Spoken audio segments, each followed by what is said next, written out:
Halo, Assalamualaikum warahmatullahi wabarakatuh. Sebelumnya buat yang belum kenal, yang mau kenalan, yang baru kenal, perkenalkan aku Isma Hoeria. Aku penerima beasiswa kuliah S2 di Rusia melalui jalur Open Doors.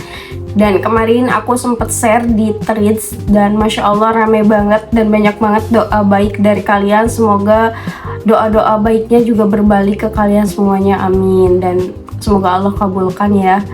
Banyak banget yang bertanya, Kak, caranya gimana? Kak, beasiswanya daftarnya kayak gimana? Terus, Kak, ini infonya dari mana? Banyak banget, dan di sini aku buatin videonya. Mohon maaf sebelumnya kalau misalkan penjelasan aku ini kurang dipahami atau kalian belum paham, nanti bisa komentar atau DM aku melalui Threads. Bisa ke Instagram juga ya.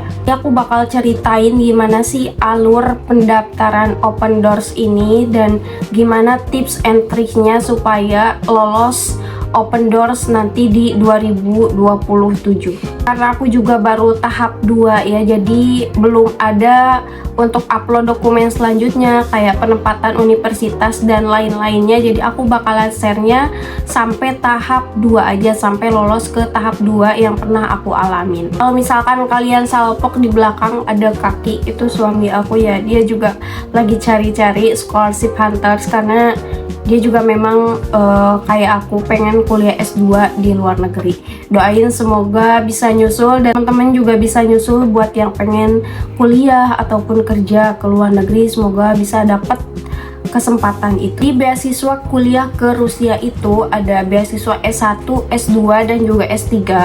Terus juga ada 2 jalur. Yang pertama itu jalur Open Doors dan yang kedua itu jalur PKR, Pusat Kebudayaan Rusia, oleh Kedutaan Rusia. Jadi dari Indonesia kemudian ke Rusia. Tapi kalau misalkan Open Doors itu langsung dari pemerintah Rusia. Misal penyampaian aku ada yang salah dan udah pernah menjadi awards atau penerima beasiswa ini, mohon dikoreksi ya. Nah, tapi karena aku berpengalamannya lewat jalur Open Doors, jadi kemungkinan aku bakal bahas jalur Open Doors ini. Untuk alur pendaftarannya biasanya itu dibuka di bulan September dan pengumumannya itu di bulan Desember. Jadi kemungkinan tiap tahunnya itu bakalan sama untuk pembukaan beasiswa ini. Nah, buat tahun ini nih 2026, apa aja sih yang perlu dipersiapkan oleh kalian yang pengen daftar juga untuk beasiswa kuliah ke Rusia? Tapi sebelum ke dokumen ataupun hal-hal lainnya yang mau dibahas, aku bakal share dulu tentang benefits yang didapetin dari beasiswa ini. Dari beasiswa ini aku baca di emailnya itu bahwa bisa dapat pulih pandit seperti transportasi pulang dan juga pergi, kemudian juga visa, ada subsidi akomodasi dan juga asuransi kesehatan. Tapi itu tuh belum pasti dan ini tuh bisa didapetin kalau misalkan kalian pilih yang program pengantarnya itu bahasa Rusia. Kalau nanti kalian kuliah, kalian pilihnya itu program dengan bahasa Rusia, itu kalian bakalan dapat pulih pandit. Tapi belum pasti, itu tergantung keputusan dari pemerintah Rusianya itu sendiri. Pasti untuk beasiswa ini pastinya mengcover tuition fee. Dan tahapan dari beasiswa ini itu ada 2 tahapan. Jadi ada tahap pertama dan juga tahap kedua. Tahap pertama itu ada ujian dan juga seleksi berkas. Dan biasanya tahap pertama ini dilihat dari nilai portofolionya kalian. Dokumen apa aja sih di tahap pertama ini yang harus kalian upload? Sebisa mungkin buat kalian yang pengen banget buat kuliah di luar negeri, meskipun kalian belum keterima, meskipun kalian baru mau, tapi kalau misalkan kalian ada budget, ada dana, aku saranin kalian untuk bikin paspor buat yang belum punya, dan buat yang udah punya kalian udah aman. Meskipun Kak, nanti aku belum tentu keterima, Kak, nanti takutnya nggak kepake. Nggak masalah ya, yang penting kalau misalkan kalian udah punya, kalian itu udah pengen apply juga bebas. Jadi satu poin penting adalah paspor atau identitas kalian seperti KTP. Meskipun di Open Doors ini enggak diwajibkan kayak harus paspor. Buat yang udah punya, buat yang belum punya, kalian bikin dari sekarang karena ini masih Januari, masih banyak banget space waktunya buat kalian bikin dari sekarang. Kak, kalau misalkan bikin paspor tapi kan belum tahu tujuannya kemana, cuma pengen buat doang. Nah, kemungkinan kalau misalkan kalian yang pengen informasi lebih lanjut mengenai pembuatan pasportnya, nanti aku bakal share di video terpisah. Kalau misalkan kalian pengen, nanti komen aja ya. Ini aku sambil buka HP. Jadi untuk tahap pertama itu yang pastinya nilai poin utamanya itu dilihat dari nilai portofolio. Nah, nilai portofolio ini dilihatnya itu dari seleksi berkas dan juga ujian tahap pertama kalian. Ujiannya itu apa aja? Nah, tergantung dari kalian mengambil jurusan apa. Jadi maksimal ngambil jurusannya itu 4 jurusan dan juga 6 universitas. Jadi ujiannya aku gak bisa spill kayak gimana, karena itu juga tergantung dari kalian mau ngambil jurusannya apa. Dan biasanya di tahap pertama ini tuh cuma PG aja, jadi kemungkinan besar rata-ratanya itu 35 soal dan PG, dan semuanya itu pakai bahasa Rusia. Kak, gimana dong, kan belum bisa bahasa Rusia gitu buat ngerjainnya. Kalian bisa belajar dari sekarang nih buat yang pengen banget ke Rusia. Dan kalau misalkan bener-bener terkendala banget, kalau di bagian tahap pertama itu masih bisa diterjemahin oleh Google otomatis gitu. Kalau misalkan buta banget, nggak bisa bahasa Rusia, nggak bisa baca huruf, pokoknya benar-benar buta, kalian masih bisa diterjemahin otomatis di websitenya. Ini kan semuanya itu pakai bahasa Rusia, dan bisa gunain terjemahan otomatis di sini. Balik lagi ke tahap pertama, itu yang dinilai portofolio. Dari portofolio tersebut, itu diseleksinya dari seleksi berkas dan juga ujian pertama kayak tadi. Terus diisi pendidikan. Di bagian pendidikan ini kalian lampirin ijazah ataupun transkrip nilai kalian. Nah, di sini tuh gak diwajibkan untuk diterjemahin ke penerjemah tersumpah, tapi diwajibkannya menggunakan bahasa Inggris.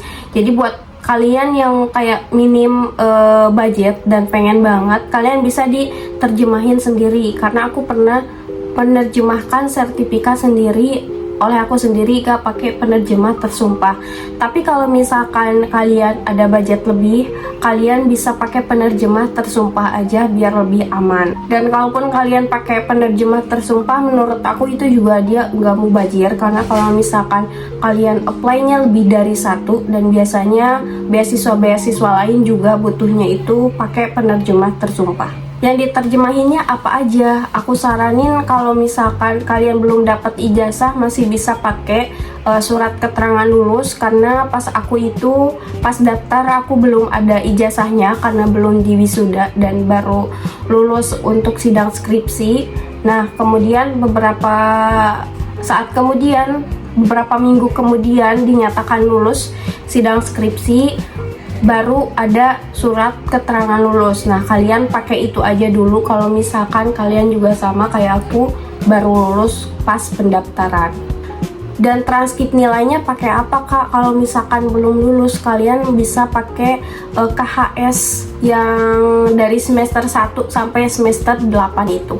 Nah, pas kalian udah upload nih dokumen-dokumennya ke yang tahap pertama itu, nanti di portofolionya itu kalian kelihatan nilai yang akan kalian dapatkan itu berapa. Kalian itu daftarnya dengan jurusan yang sama, terus juga dapat sertifikat kayak pelatihan, apalagi kejuaraan itu bakal jadi nilai poin plus.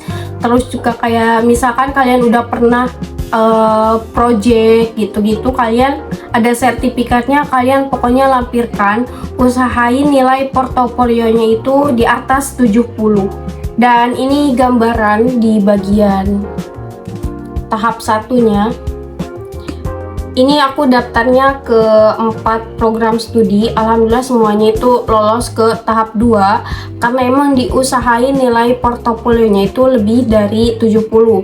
Kalau misalkan kalian banyak banget sertifikat dan juga yang relevan, kalian upload aja. Nanti pokoknya upload aja sertifikat yang kalian punya, tapi jangan lupa ditranslate ke bahasa Inggris. Terus upload dokumen kayak paspor ataupun identitas diri. Kalau misalkan belum punya paspor bisa pakai KTP, tapi diusahain pakai paspor aja. Terus ada motivasi atau surat motivasi, motivation letter. Biasanya itu kan kalau motivation letter di beasiswa yang lain itu dibuat kayak bentuk karangan cerita atau gimana di dalam satu file ataupun satu paper kayak gitu. Tapi di Open Doors ini dia udah ada bagian-bagiannya dan kalian tinggal mengisi di kolom tersebut. Apa aja sih yang wajib diisi? Yang pertama itu deskripsikan kenapa kalian minat ke jurusan tersebut. Terus yang kedua itu apa tujuan pribadi kalian untuk daftar beasiswa tersebut dan juga daftar ke jurusan tersebut. Ketiga itu prestasi profesional kalian semasa kalian kuliah, semasa kalian di luar perkuliahan, kalian ada prestasi dan relevan dengan jurusan yang kalian ambil, kalian tulis aja semuanya di situ. Terus memilih alasan memilih profil ini, kayak profil ini tuh kenapa kalian memilih jurusan ini, alasannya. Yang pertama itu kan deskripsikan minatnya. Nah yang keempat apa ke 1, 2, 3 ya, yang keempat ini adalah alasan kalian memilih jurusan ini. Akhir itu alasan kalian pilih belajar di Rusia itu kenapa. Pengen informasi lebih lanjut kah gimana sih cara isi surat motivasinya, nanti mungkin aku bakal bikin video terpisah lagi karena di sini bakalan kepanjangan kalau misalkan aku bahas semuanya. Jadi kesimpulannya di tahap pertama itu kalian upload identitas diri, terus juga upload ijazah, transkrip nilai, dan juga sertifikat prestasi atau sertifikat project ataupun sertifikat pelatihan. Bahkan kalian isi aja, kalian kuatin nanti di nilai portofolionya, usahain di atas 70, kalau bisa di 80 ke atas kalian udah pasti bakalan keterima di tahap kedua. Tapi belum pasti juga karena memang persaingannya ini itu seluruh dunia, jadi seluruh dunia itu daftar di Open Doors ini. Beda dengan PKR. Kalau PKR itu khusus Indonesia karena lewat kedutaan. Pokoknya diusahain semaksimal mungkin. Terus kalau misalkan udah lolos nih tahap pertama, nanti di bagian sininya ini nanti bakalan ada tahap kedua. Nanti di tahap kedua ini akan kalian lolos di bisnis dan manajemen. Nah kalian langsung kerjain dan itu nanti ada jadwalnya tersendiri dari sana.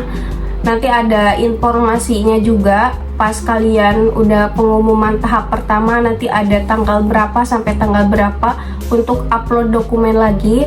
Dan di tahap kedua ini kalian tinggal pilih jamnya itu mau jam berapa, dan perlu diingat pas kalian pilih jam itu jamnya ngikutin jam Rusia ya, bukan jam Indonesia.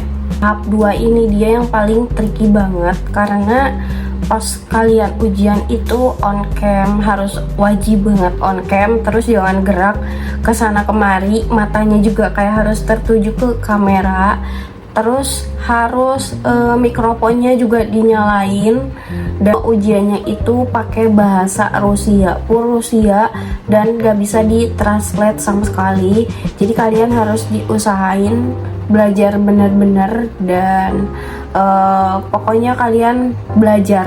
Poin penting yang penentu kalian lolos enggaknya itu kalian usahain kalau ada esai, kan di keyboardnya itu gak ada bahasa Rusia ya, yang di keyboard kitanya itu kalian bisa jawab pakai bahasa Inggris. Tapi kalau misal kalian punya keyboard yang ada tulisan Rusia dan kalian bisa, itu bakal jadi nilai poin plus.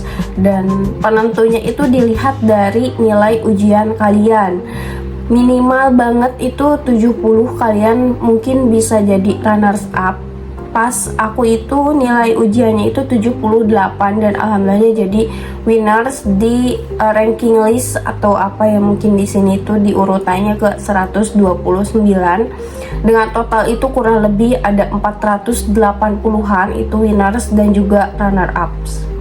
Jadi buat ngamanin slot kalian jadi winners itu kalian usahain nilainya itu di 70 ke atas, kalau bisa sih di 80 karena saingan kalian itu banyak dan gak cuma di Indonesia tapi dari berbagai negara juga ikut bersaing. Kayak segitu aja video dari aku, semoga bermanfaat dan mohon maaf apabila banyak sekali kesalahan ataupun kalian yang kurang paham, mungkin kalian bisa tinggalin di komentar atau bisa DM. Kalau misal pengen kayak Kak motivasi, bikin surat motivasinya kayak gimana Kak, tip and triknya buat ujian kayak gimana dan lain-lain, kalian nanti bisa tulis di kolom komentar aja atau DM, nanti insya Allah aku buatkan videonya.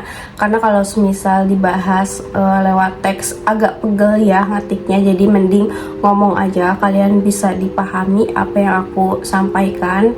Dan nanti mungkin aku bakal kasih info selanjutnya. Segitu aja aku tutup. Assalamualaikum warahmatullahi wabarakatuh, bye.